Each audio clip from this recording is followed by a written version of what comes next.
शोर शराबा कर इतने बड़े वाकया को छिपाया नहीं जा सकता।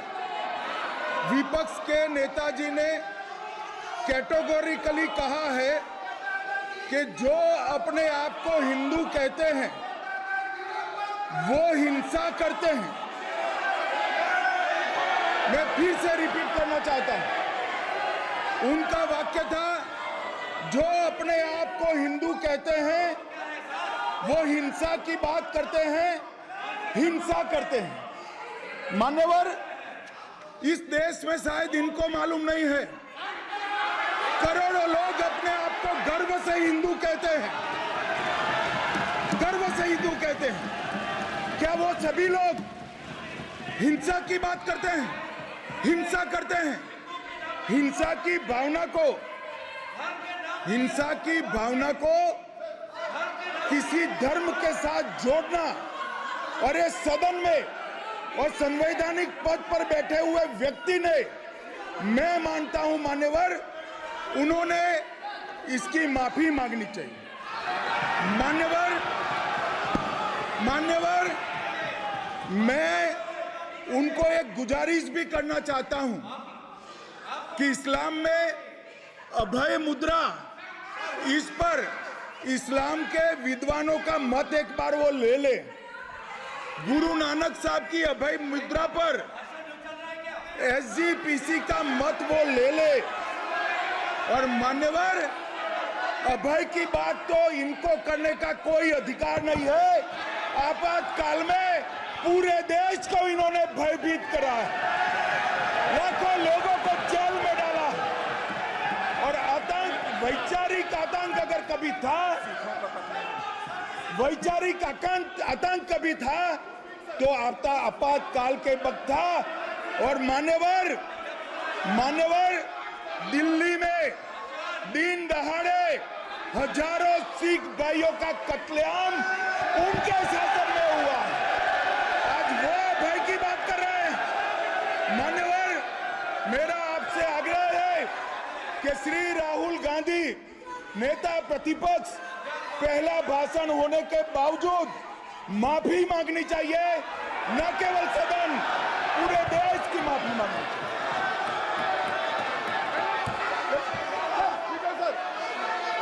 सर, प्रतिपक्ष के नेता को बोलते समय ध्यान रखना चाहिए। मैं इसको सीरियस तरीके से देखूंगा।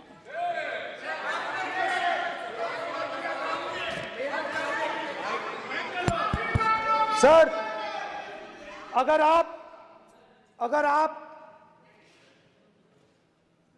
हिंदू धर्म के जो महापुरुष हैं, महापुरुष छोड़िए, अगर आप शिव जी को देखें तो क्या हो रहा है सर?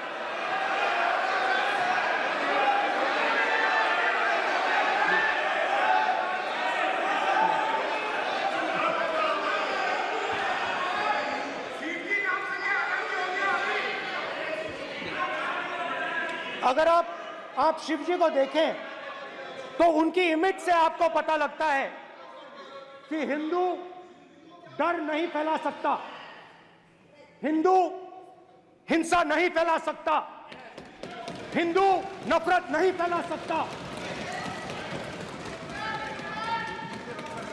और बीजेपी 24 घंटा नफरत, हिंसा, नफरत, हिंसा, नफरत, हिंसा।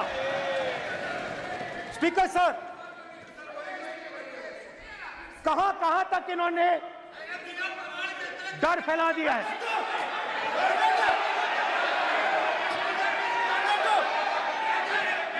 प्लीज सर, कहां तक इन लोगों ने डर फैला दिया? मैं आपको अयोध्या से शुरू करता हूं। सर नमस्कार। अयोध्या ने आपको मैसेज भेजा, अयोध्या ने राम भगवान। मेरा व्यवस्था का सवाल है।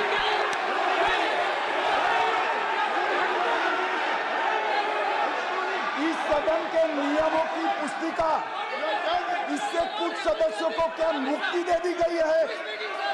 आपके गाइडेंस के बाद भी बार बार तस्वीर बताना, पूरे बीजेपी को हिंसा कर रही है ऐसे कहना, खड़े होकर एक दूसरे के बीच में हस्तधून करना, सारे नियम इनको लागू नहीं होते हैं। नियम मालूम नहीं है तो ट्यूशन रख ले साहब, सदन इस तरह से नहीं चल सकता है। ये सदन, मेरा आपसे आग्रह है कि ये सदन ऑर्डर में रहना चाहिए, नियमों के अनुसार रहना चाहिए। ये हम सभी सदस्यों का आपसे विनंती है। ठीक है सर। एक मिनट प्लीज। माननीय सदस्यगण, आप ही किताब राम बताओ। भगवान की तो जन्मभूमि ये ने अपेक्षा करता हूं कि अपन बीजेपी इसके नियम प्रक्रिया चले। नो, सब चले। नो, आपने बताया था नियम। नो,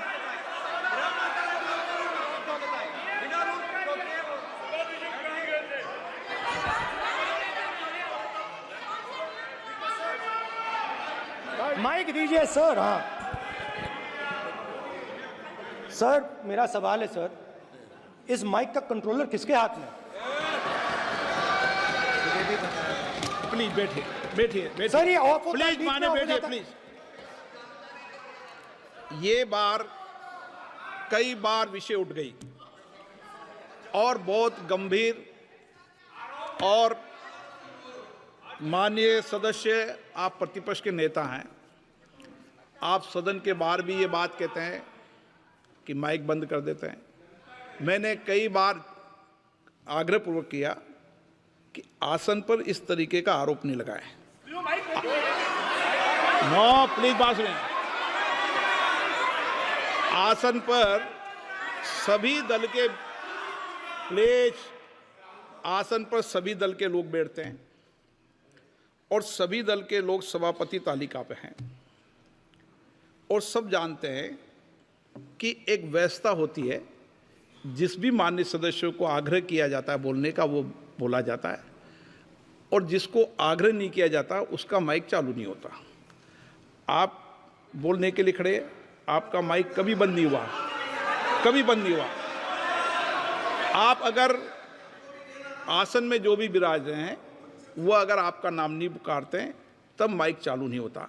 ये व्यवस्था हमेशा इस सदन की रही है, पुराने में भी और नए में भी।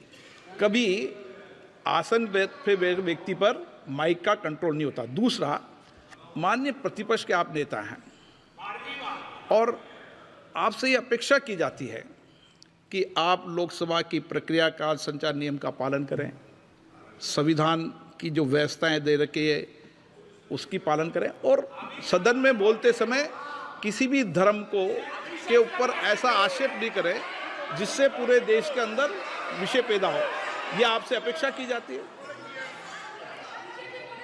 सर, मैं बिल्कुल आपकी रिस्पेक्ट करता हूं स्पीकर सर, मगर मेरे भाषण के बीच में सच्चाई ये है कि माइक ऑफ हो जाता है।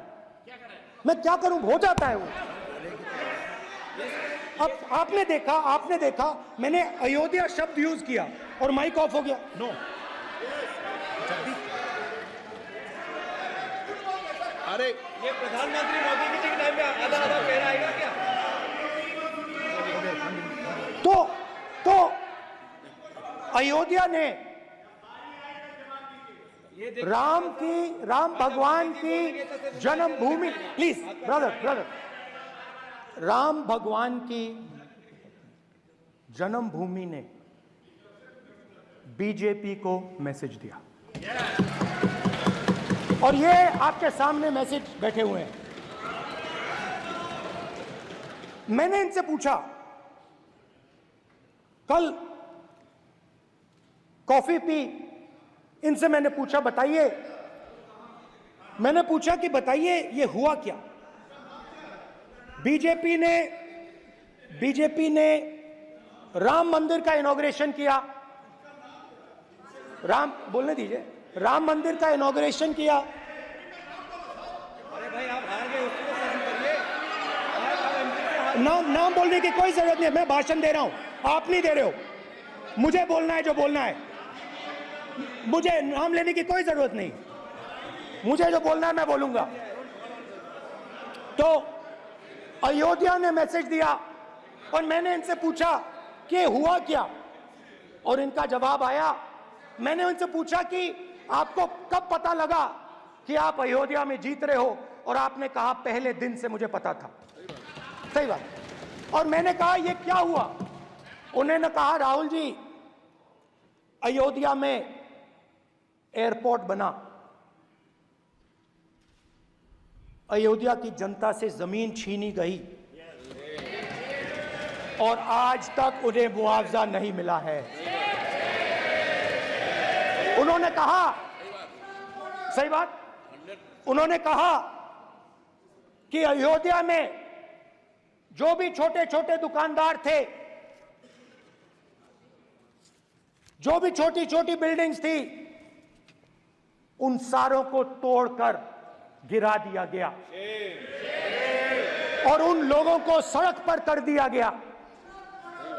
इन्होंने यह भी कहा कि अयोध्या के इनॉग्रेशन में अयोध्या की जनता को बहुत दुख हुआ, क्योंकि इनॉग्रेशन में अदानी जी थे, अंबानी जी थे, मगर अयोध्या का कोई नहीं था। और ये कारण था कि अयोध्या की जनता में, उनके दिल में नरेंद्र मोदी जी ने भय डाल दिया। उनकी जमीन ले ली, उनके घर गिरा दिए, और फिर अयोध्या के गरीब लोगों को, किसानों को, मजदूरों को मंदिर के इनॉग्रेशन तक नहीं जाने दिया। मंदिर के इनॉग्रेशन छोड़ो, उसके बाहर भी नहीं जाने दिया। और इसीलिए अयोध्या की जनता ने सही मैसेज भेजा। अच्छा, इन्होंने मुझे एक और बात बोली, 3 बार इन्होंने कहा कि 3 बार नरेंद्र मोदी ने टेस्ट किया, 2 बार क्या मैं अयोध्या से लड़ जाऊं? और सर्वेयर्स ने कहा अयोध्या में मत लड़ जाना, अयोध्या में मत लड़ जाना, अयोध्या की जनता हरा देगी। और इसीलिए प्रधानमंत्री वाराणसी गए और वहां बच के निकले।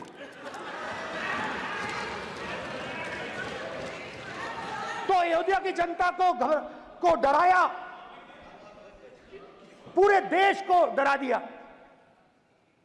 मैं आपको बताता हूं, आज सुबह में आया,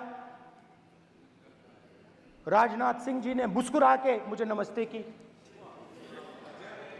और मोदी जी बैठे हैं, मुस्कुराहट नहीं, सीरियस, नमस्ते भी नहीं करते। कहीं मोदी जी ना देख लें, प्रॉब्लम हो जाएगी। वही कहानी गडकरी जी की है, सच्चाई है। अरे भाई, अयोध्या की जनता को छोड़ो, ये तो बीजेपी वालों को डराते हैं।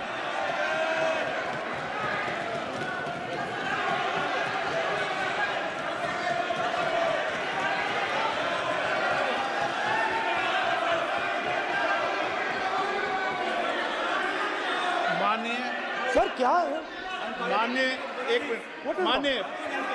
माननीय प्रतिपक्ष के नेता, एक मिनट, माननीय प्रतिपक्ष के नेता, आप सदन के वरिष्ठ नेता हैं। मेरा आपसे आग्रह है कि राष्ट्रपति अभिभाषण पर डिबेट हो रही है, इसकी गरिमा, राष्ट्रपति अभिभाषण की गरिमा रखे ना। ये तो अपेक्षा आपसे सब करते हैं कि आप राष्ट्रपति अभिभाषण पे बोले, नीतियां पे बोले, कार्यक्रमों में बोले। अब व्यक्तिगत रूप से नहीं, अगर आप ये उचित मानते हैं क्या? स्पीकर सर, ये उचित है? अगर आपकी पार्टी इसको उचित मानती है तो मुझे कुछ नहीं कहना। स्पीकर सर, माननीय अध्यक्ष जी, लोकतंत्र ने और संविधान ने मुझे सिखाया है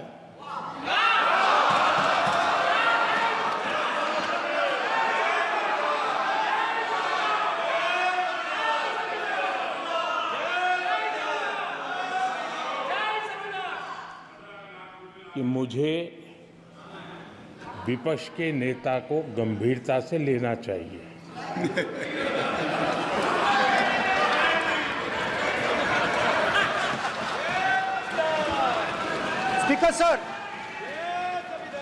स्पीकर सर, आपने कहा कि डिबेट प्रेसिडेंट्स एड्रेस पे होनी चाहिए। ये जो मैंने किया है, अनुराग ठाकुर जी ने अयोध्या की बात की थी, अनुराग ठाकुर जी ने सनातन धर्म पर आक्रमण की बात की थी, इसीलिए मैंने ये किया है। मैं दिखाना चाहता हूं कि अयोध्या में क्या हुआ, अयोध्या की सच्चाई क्या थी। प्रेसिडेंट्स डिबेट में उन्होंने बात उठाई थी, मैंने बात बंद की। प्रधानमंत्री जी को अच्छी लगी अयोध्या के बाद अच्छी लगी। डर फैलाया और ऑपोजिशन का रिस्पांस एक साथ मिलकर भारत जोड़ो यात्रा।